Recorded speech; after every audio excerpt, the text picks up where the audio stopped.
Oi, tudo bem? Meu nome é Sabrina. Meu nome é Dora. E aqui a gente está apresentando o nosso trabalho sobre abolicionismo no Brasil no século XIX. Por mais de 3 séculos, o Brasil tratou a gente como simples mercadoria. Quase 5 milhões de pessoas foram capturadas por traficantes de escravos. Muitos nem chegavam a atravessar o Atlântico. Pelas más condições e maus tratos que sofriam. O abolicionismo pode ser definido como um movimento político e social que defendeu e lutou pelo fim da escravidão no Brasil na segunda metade do século XIX. O abolicionismo contou com participação de vários segmentos sociais, como por exemplo políticos, advogados, médicos, jornalistas, artistas, estudantes e etc.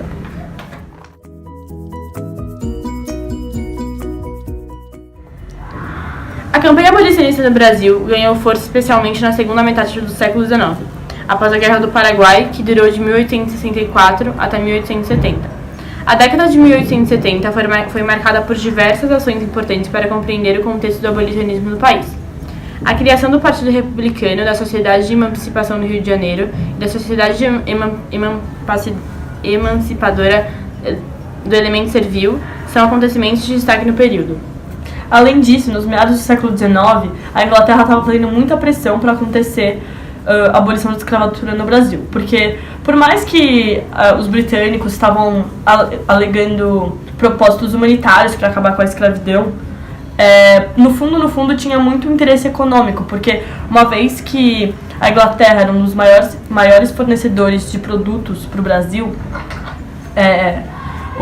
com o fim da escravidão significava um aumento no mercado consumidor presente no Brasil. Além disso, muitas pressões internas também estavam acontecendo a favor da abolição da escravatura. A partir de 1880, várias manifestações populares ocorreram em diversas regiões do Brasil.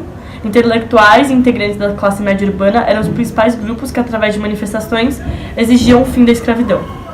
Além do mais, ocorriam fugas e revoltas de escravos, principalmente na região sudeste do Brasil, e foi nesse contexto histórico que os políticos brasileiros foram aos poucos aprovando as leis que amenizavam os efeitos da escravidão no Brasil.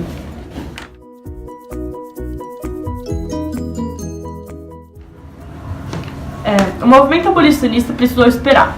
Foi preciso evitar uma guerra civil como ocorrida nos Estados Unidos, Guerra de Secessão, de 1861 a 1865, ou uma rebelião de cativos como ocorrida no Haiti. A ideia era retardar a medida ao máximo, pelo menos até o fim da Guerra do Paraguai, para dispor de tropas no país. As décadas de 1870 e 1880 são, portanto, cruciais para o movimento abolicionista.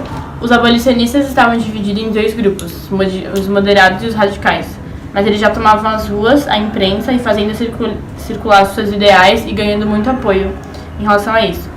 Especialmente em cidades como o Rio de Janeiro, que era a capital da época e a futura capital da República, isso acontecia muito. Os refúgios de escravos, que no caso eram os quilombos, passam a ser cada vez mais comuns. Os quilombos se espalham pelo Rio de Janeiro, pelo Vale do Paraíba e na região de São Paulo.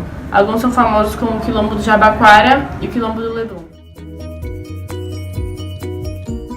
O processo de abolição da escravatura no Brasil foi gradual e começou com a Lei Eusébio de Queiroz, em 1850, seguida pela Lei do Ventre Livre, em 1871, a Lei do Sexagenário, de 1885, e foi finalizada pela Lei Áurea, em 1888.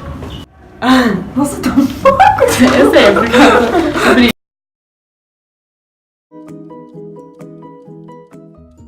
A Lei Eusébio de Queiroz foi uma modificação que ocorreu no ano de 1850 na legislação escravista brasileira. Essa lei proibia o tráfico de escravos para o Brasil e foi considerada um dos primeiros passos para o caminho em direção à abolição da escravidão no Brasil. O nome dessa lei é em homenagem ao seu autor, que foi o senador ministro da Justiça do Brasil, Eusébio de Queiroz Coutinho Matoso. E essa lei não surgiu de efeitos imediatos, porque a partir do momento que o tráfico foi bloqueado, o tráfico ilegal ganhou muita força, tanto quanto o tráfico interno dentro do Brasil mesmo também ganhou mais força ainda. Mas a partir da década de 1870, com o aumento da fiscalização, essa lei começou a entrar realmente em vigor e as pessoas começaram a respeitar ela um pouco mais. Mas, mesmo assim,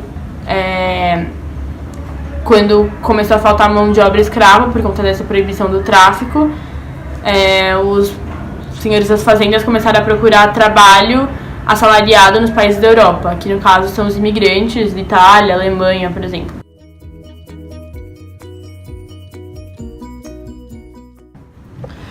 Aprovada em 1871, foi a primeira lei abolicionista da história do Brasil. De acordo com essa lei, os filhos de escravas, nascidos após a promulgação da lei, ganhariam a liberdade. Porém, o liberto deveria permanecer trabalhando na propriedade do senhor até os 21 anos de idade.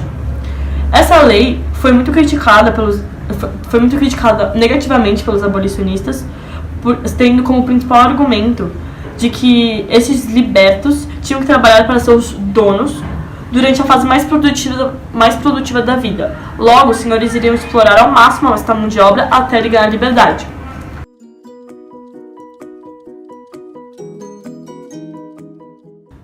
Outra lei foi a Lei dos Sexagenários, que foi promulgada pelo governo brasileiro em 1885, e essa lei dizia que os escravos deveriam ganhar liberdade quando eles alcançassem 65 anos de idade.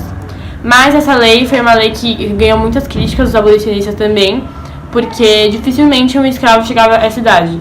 Se você for pegar a média de expectativa de vida dos escravos na época, eram até os 40 anos de idade. Então eles morriam antes mesmo de chegar aos 65 anos e obter sua liberdade. E isso acabava beneficiando mais até os donos dos escravos do que os próprios escravos, porque eles poderiam se livrar rapidamente dos escravos poucos produtivos, que eram os escravos mais velhos. Então, isso acabou sendo uma lei abolicionista, mas não favorecia os escravos e sim seus senhores. Promulgada em 1888 pela princesa Isabel, a Lei Áurea aboliu definitivamente a escravidão no Brasil. Porém, a liberdade não garantiu aos ex-escravos melhorias significativas em suas vidas. Como o governo não se preocupou em integrá-los à sociedade novamente, muitos enfrentavam diversas dificuldades para conseguir emprego, moradia, educação e outras condições fundamentais de vida.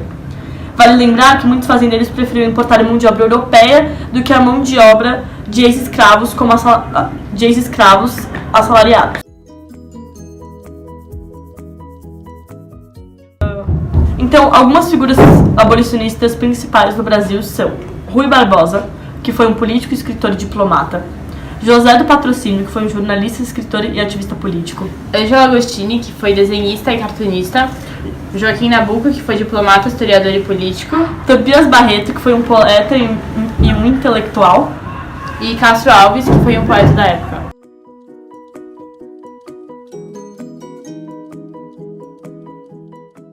É possível observar que os abolicionistas, que eram essas pessoas que se opunham contra o regime escravista, eram indivíduos de diversas classes sociais. Dentre eles tinham religiosos, republicanos, elite política, intelectuais brancos, escravos negros, obviamente, entre outros. Outros países, antes do Brasil, passaram por um processo similar de abolição da escravidão. A Dinamarca, por exemplo, foi o primeiro país no mundo a abolir a escravidão em 1792, mas a lei só entrou em vigor em 1803.